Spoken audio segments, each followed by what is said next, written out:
Okay, so in this video what I'm going to do is I'm going to show you how to use your calculator, either your TI-83 or 84, to calculate the values of definite integrals. So here's what we do is we click the math button, which is down here, and then we go down to number 9, and that's fn int. All right, and then let's say that we want to calculate for -1. We'll use the arrow key to go to the next box to 3.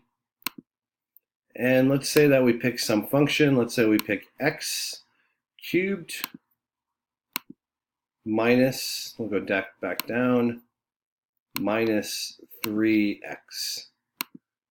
All right, so we're going to put our lower limit of integration here, our upper limit of integration here. In this parentheses, we're going to put in the integrand, and then here we're going to type in the variable that we're taking the derivative with respect to. So we're going to take dx. And then what we're going to do is we're going to click enter. And in this case, that gives us 8. So whenever you're calculating a definite integral with the function given to you, you can always just use your calculator and you plug this in like this. In some cases, your calculator is going to show a function called fn int parentheses, and for that, I'm going to have to type it on the Canvas webpage, and I'll also send you an email to let you know how to do it if you get that show up on your calculator. So if we want to try this again, we could hit math, and then we're going to pick number 9 for fn int. In this case, maybe we go from -1 to 1, and we get x. Let's say we pick x cubed like this. And then here in this little box, we're going to type in x again to tell it what variable it's integrating with respect to, and that gives you 0. Okay, so another thing that you could do with your calculator besides calculate definite integrals is to find intersection points between graphs. So let's say I have y equals, and I have two functions here. I have x squared minus 2x plus 1, and then let's see over here, I have x plus 4. Well, let's say x plus 3. All right, and let's say I'm going to graph these things. So the first function is a parabola that's opening upwards. And the second function is a straight line that has an upward slope.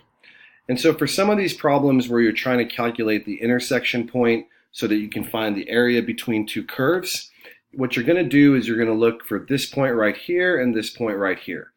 So to do that, what I do is I do second trace, and then I do intersect. And I click enter, and then I'm going to scroll towards this point over here because I want to find that one first, and I'll hit enter. And then my other point is close by, so I'll hit enter, and then I hit guess, and then it tells me the intersection point is at minus 0.561558 for the x value, and the y value is given by this over here. So if I want to find this intersection point over there, what I'll do is I'll do second calc. And then again, I'll pick intersect. And then I'll go over here and I'll scroll towards the other intersection point. So I click enter over here, and then I hit guess. And again, now because I was scrolled closer to this one, it finds that the x value of that intersection point is 3.56 ... and y is 6.56 ... So some of your quiz problems and on your test, it's going to ask you to find the area bounded between the two curves. So in that case, what you're going to do is you're going to graph it and look for the places that it intersects, and then you're going to try to find this area right here by taking your top function, which in this case is your straight line, x plus 3, and your bottom function, which is given in your y equals. In this case, that blue function is x squared minus 2x plus 1. So hopefully that'll be helpful in calculating some of the definite integrals for your quiz this week, as well as finding intersection points when you try to find the area between two graphs.